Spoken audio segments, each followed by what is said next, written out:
Welcome to This Explainer. I am super excited you're joining us today because we are tackling something that could literally rewire how you view your entire financial life. We're diving into the wealth trap. And more specifically, we're looking at that incredibly brief, highly critical window of time right after your hard-earned paycheck hits your bank account. Have you ever wondered why, no matter how hard you work, you always just seem to end up in the exact same spot at the end of the month? Well, the source material we're breaking down today reveals that the answer actually doesn't lie in how much you make. It's all about how you react in a very, very specific time frame. 15.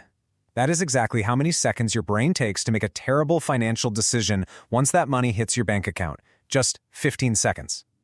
I mean, think about it. It's just enough time to see the notification pop up on your phone, get that quick hit of dopamine, and instantly start rationalizing a purchase you don't really need. This tiny, incredibly short window is where financial futures are either secured or secretly sabotaged. It's kind of like leaving a vault door wide open. If you don't lock it down immediately, that money is just going to vanish. Section 1. Financial Sleepwalking. Okay, let's dive into this. A lot of folks are just stumbling through their financial lives. They're buying everyday things, but somehow ending up broke. And the thing is, they aren't going out and buying luxury yachts or financing Ferraris, right? They're just buying regular stuff. Groceries, a few nice meals out, maybe upgrading a phone just because the old one felt a little glitchy. Nothing crazy. Yet, at the end of the month, the money is just gone. Which brings us to a deeply relatable question. Are you doing 3 a.m. math? We've all been there. It's 11:14 p.m. on a Sunday night. You're lying in bed staring at the ceiling and your brain is just racing. You're mentally running the numbers over and over, stressing over potential disasters. Like, what if the car breaks down? What if somebody gets sick and there's a huge medical bill? This is the agonizing reality for millions of really hardworking people. So let's put a formal definition to this. Financial sleepwalking is exactly this cycle. It's stumbling through life, buying normal things, and dealing with chronic financial stress simply because the underlying math of your lifestyle is fundamentally broken. But hey, I want you to take a deep breath here. If you're feeling that late-night anxiety, I need you to know something absolutely crucial. It doesn't mean you're failing at adulthood. It really doesn't. It just means the system you're currently using is flawed. Basically, you're playing a game with the wrong set of rules.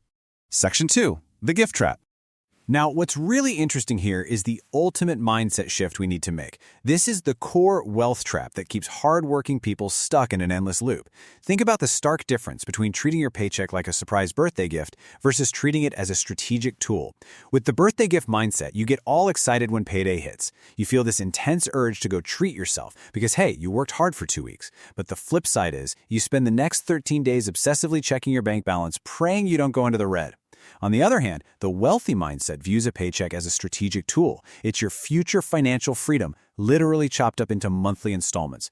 That analogy changes everything. Money isn't a reward to just consume. It's a brick to be laid in the foundation of your independence. And this really hits the nail on the head when we look at what happens with that birthday gift mindset. Say you go out and buy a $200 designer t-shirt.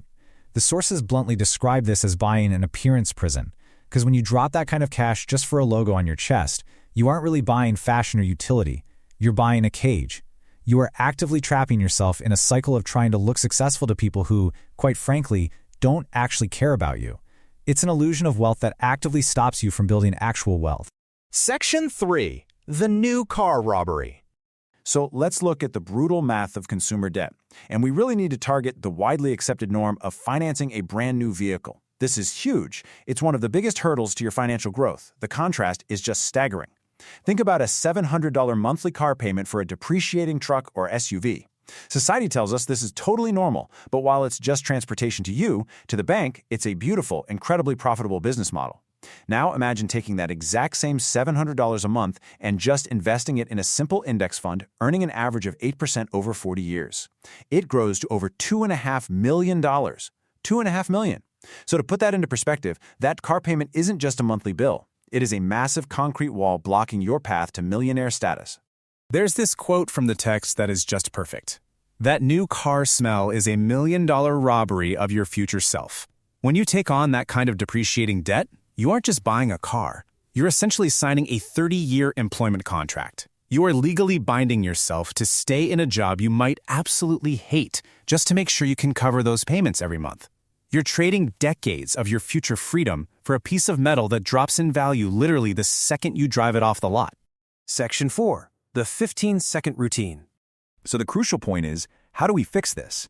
How do we shift from being stressed out to taking action, stop the sleepwalking, and escape that new car robbery? Well, it comes down to a 15-second payday routine designed to outsmart your own brain. Step 1 is automate everything.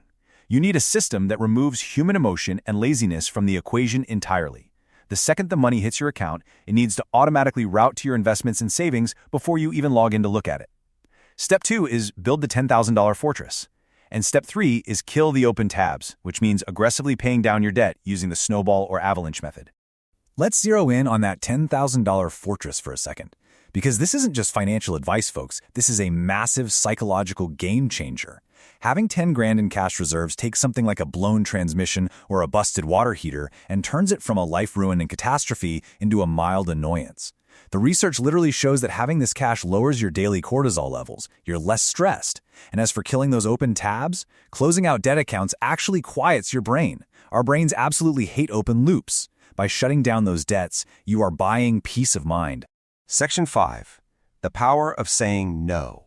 And this brings us to our philosophical conclusion today. We really have to redefine what wealth actually looks like in practice, because society has kind of lied to us.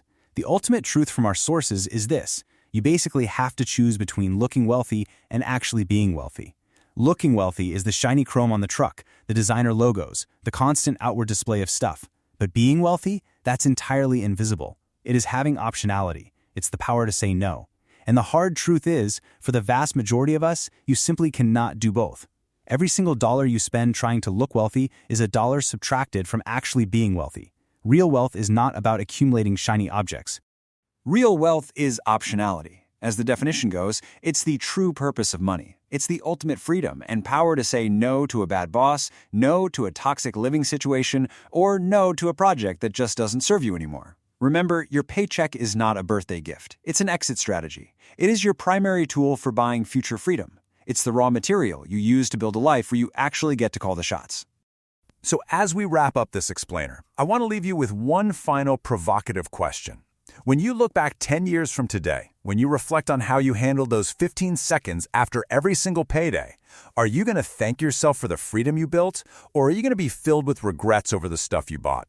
The next time that direct deposit hits, remember, the choice is entirely yours. Start treating your income as the strategic tool it really is. Thank you so much for joining me today. I hope this shifts your perspective, and I highly encourage you to go set up your new 15-second routine right now.